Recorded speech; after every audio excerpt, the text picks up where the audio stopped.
Hello, hi friend कशा आहात तुम्ही? आय होप सगळे ठीकच असताल. तर माझ्या कुकिंग चॅनलमध्ये तुमचं मनापासून स्वागत करते. आणि हो फ्रेंड्स, आपली रेसिपी जी आहे ना, ती स्किप न करता असंच पुढे कंटिन्यू पाहत राहा. आणि हो फ्रेंड्स, आपल्या चॅनलला आतापर्यंत सबस्क्राईब केलं नसेल तर प्लीज आपल्या चॅनलला सबस्क्राईब करा आणि जेवढं होईल तेवढं लाईक करा, शेअर करायला विसरू नका. तर तुम्ही आता पाहिलं असेल की मी इथे घेतलेली आहे रात्रीचीच काही चपाती.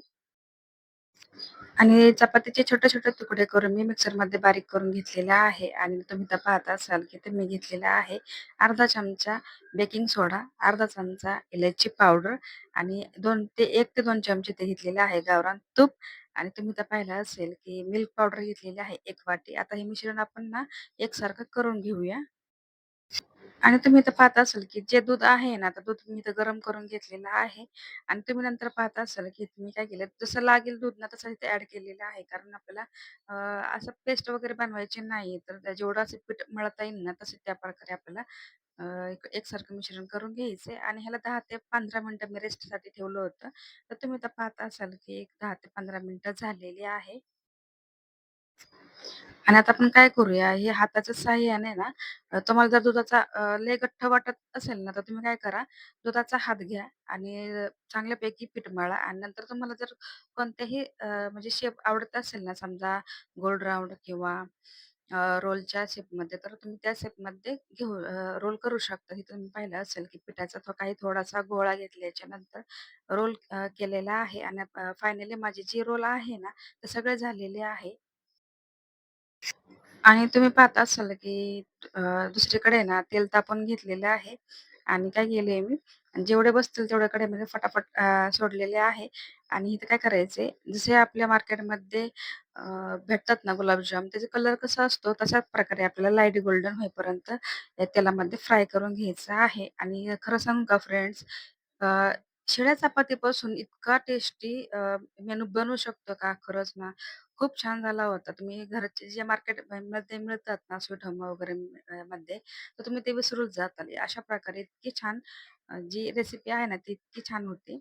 आता आपण काय केलं तुम्ही पाहिलंच असेल नाही तर आता आपले जे आहे ना आधीचे ते सगळे काढून घेतले आणि आता परत जे होते ना शिल्लक ते पण फटाफट मी आता काय करते लाईट गोल्डन होईपर्यंत त्यामध्ये फ्राय करून घेतलेले आहे. तर तुम्ही तर पाहत असाल, की जे काय आहे ना, ते सर्व काही काढून घेतलेलं आहे.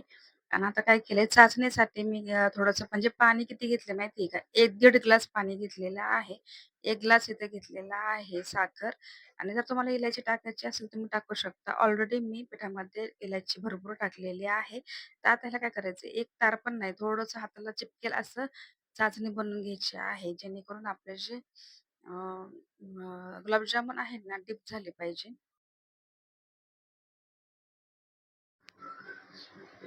तर आता पाक जे आहे ना, तर कोमट असा झालेला आहे. म्हणजे फार काही गरम पण नाही आणि फार काही थंड पण नाहीये. आता मी काय केलंय, फटाफट जे आहे ना आपले गुलाबजामुन ते टाकलेले आहे. म्हणजे शिळ्या चपातीचे गुलाबजामुन. तर तुम्ही आता पाहत असाल, की कशाप्रकारे झालेले आहे. तर खरंच मला ही रेसिपी खूप आवडली. तर नक्की आपल्या घरच्यासाठी मस्त असं काही ना काही बनवायला मला खूप आवडतं आणि खरंच ही रेसिपी छान झाली होती. तर तुम्ही तर पाहिलं असेल. आता ह्याला काय करायचंय 4 ते 5 तास आहे ना भिजायला ठेवायचं आहे. आता आपण इथं काय करतोय, आपण जेणेकरून क्रीम घेतो ना केकसाठी, तीच इथं क्रीम घ्यायची आहे. आता क्रीम काय करायची, मशीन असते ना आपल्याकडे, त्या मशिनीने काय करायचं, क्रीम परफेक्ट अशी बनवून घ्यायची.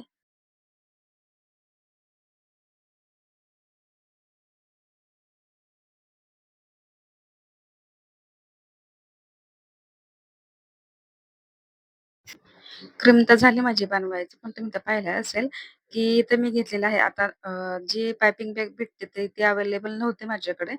आणि ते मला असेल मिठाचा जी पुडा असतो ना, रिकामा तो घेतलेला आहे. नोझल होती माझ्याकडं.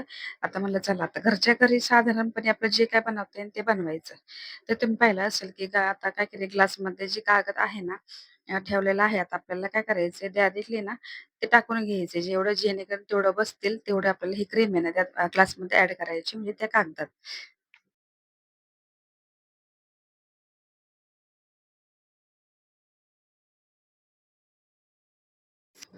आणि 4 ते 5 तासाच्या नंतर तुम्ही तर पाहिलं असेल, की गुलाबजामुन जे आहे ना, तर एकदम रेडी झालेलं आहे, एकदम फुगून झालेली आहे. तर आपण ह्याला काय करायचं मधून कट करून घ्यायचंय. आणि नंतर काय करायचं, जी क्रीम आहे ना, क्रीम पण त्याच्यामध्ये ॲड करायची. ॲड करायची म्हणजे कसं सांगू का? अ, आतून अशी लावून घ्यायची, की जेणेकरून परफेक्ट अशी बसली पाहिजे. तुम्ही तर पाहिलं असेल, की माझे जे काही आहे ना, गुलाबजामुन तयार झालेले आहे. शिळ्या चपात्यापासून एक काहीतरी नवीन, तर त्यात थोडेसे काजूचे जे तुकडे आहे ना, ते पण इथे लावलेले आहे. फायनली माझी जी शिळ्या चपात्याची जी गुलाबजामुन आहे ना, ते रेडी झालेलं आहे. कशी वाटली रेसिपी नक्की मला कमेंटमध्ये सांगा आणि ज्या ताईंनी, भावांनी, बहिणींनी व्हिडिओ पाहिले असेल ना, त्यांचा मनापासून आभार मानते आणि हा व्हिडिओ मी इथं सेंड करते. भेटूया नेक्स्ट व्हिडिओमध्ये. तोपर्यंत स्वतःची काळजी घेत राहा. सर्वात महत्त्वाचं खात राहा आणि आपल्या चॅनलला सबस्क्राईब करायला विसरू नका, लाईक करायला विसरू नका.